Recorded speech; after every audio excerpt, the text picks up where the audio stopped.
Štai kuo skiriasi, ar pritaikysi tai, ką tau parodysiu šiame vaizdo įraše, ar ne. Jei nori išmokti, kaip daryti šias dauginimo procedūras ir pasiekti tokį pat rezultatą, lik su manimi, nes daugelis žmonių pradeda daryti auginių dauginimą, daro tai, ką mato vaizdo įrašuose, nupjauna šakelę, įdeda ją į vandenį arba žemę, prižiūri, bet vis tiek bėga dienos, savaitės, o daugelis auginių neprigyja arba beveik ne vienas neprigyja. Ir tada pradedame galvoti, kad mums nesiseka, kad kitiems pavyksta, o mums ne, ir tai gali suerzinti bet ką. Tačiau problema nėra augalas, nėra auginys ir nėra sėkmė. Šiame vaizdo įraše tiksliai parodysiu, kas lemia, ar auginys įsišaknys ir kaip pritaikyti šį procesą, kad tikrai padidintum savo sėkmės tikimybę. Žiūrėk, paaiškinsiu tavo. Kai nukerpi šakelę, kad pasidarytum auginį, visada vyksta tie patys dalykai, nors jų ir nesimato. Nukirpimo akimirką atsiranda dvi iškart kylančios problemos ir būtent čia beveik visi suklysta. Pirmoji – dehidratacija. Tas pjūvis lieka atvyvas ir labai greitai pradeda netekti drėgmės. Nors stiebas iš išorės atrodo žalias ir sveikas, viduje jis po truputį džiūsta. Antra problema – grybeliai ir bakterijos. Tas pjūvis yra atviros giras.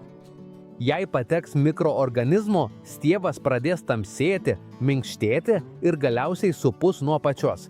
Ir būtent čia dauguma auginių žūsta.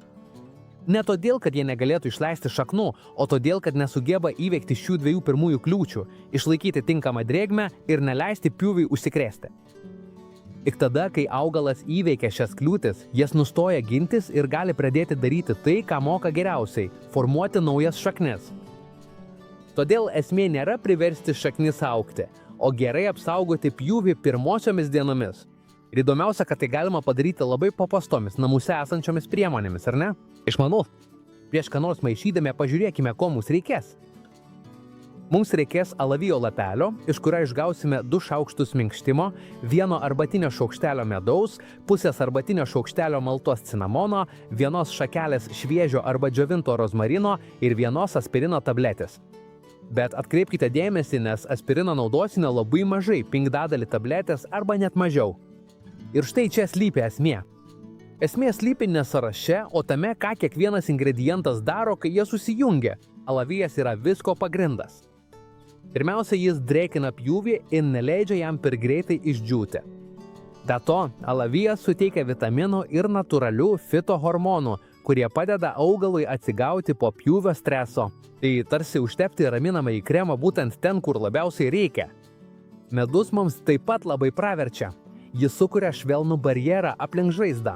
Ji visiškai neuždengia, bet gerokai apsunkina grybelių ir bakterijų patekimą. Tai paprasta, bet labai veiksminga apsauga. Cinamono milteliai yra puikus sąjungininkas kovojant su grybais. Stebuklų nepadaro, bet gerokai sumažina puvinius, kurie yra viena dažniausių auginių žuvimo priežasčių.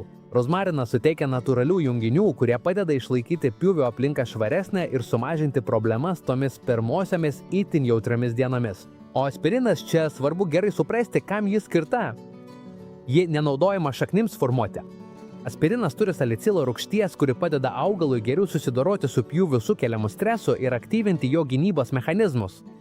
Tai ji neverčia augalo nieko daryti, tiesiog padeda jam nesusilpnėti per greitai. Todėl jos naudojama tik minimaliai. Čia laimi ne tas, kuris daugiau prideda, o tas, kuris geriausiai padeda augalui. Ir dabar atkreip dėmesį, nes būtent šios pastos paruošimo būdas ir eiliškumas yra tai, kur daugelis žmonių vėl suklysta. O dabar jau tikrai, žingsnis po žingsnį ruošiame įsišaknyjimo pastą. Čia svarbu viską daryti ramiai ir laikytis kiekių. Į dubenėlį dedame 2 valgomus šaukštus alavijo minkštimo. Jei naudoji lapą, išimk minkštimą, kol surinksi tuos 2 šaukštus. Toliau dedame 1 nubrauktą arbatinį šaukštelį medaus. Po to įdedame pusę nubraukto arbatinio šaukštelio maltą cinamono. Dabar paimame mažą rozmarino šakelę, ją šiek tiek sutraiškome pirštais arba grūstuvu ir dedame į dubenėlę. Dabar ateina aspirinas ir čia reikia būti labai atsargiam. Paimame tabletę ir peiliuku švelniai ją nubraukiame. Naudojame tik tam miltelius, kurie lieka peilio gale. Tai prilygsta maždaug 5 tabletės arba net mažiau. Įdedame tai į mišinį, gerai išmaišome ir pasta jau paruošta. Kai gauname tokią tirštą tekstūrą, pasta jau paruošta naudoti. Ir geriausia tai, kad ją galima naudoti bet kokiam dauginimo būdui, ar tai būtų vandenyje, žemėje ar tradiciniu metodu. Ji veikia visose šiuose būduose. Užtepkite tik 1 ar 2 cm ant pjūvio žaizdos ir tai apsaugos augalo ūglį nuo grybelių ir bakterijų. Ji neverčia įsišaknyti, tik pašalina kliūtis. Be to, ši pasta puikiai tinka vaismedžiams tokiams kaip citrinmedžiai, figmedžiai ar jauni alyvmedžiai.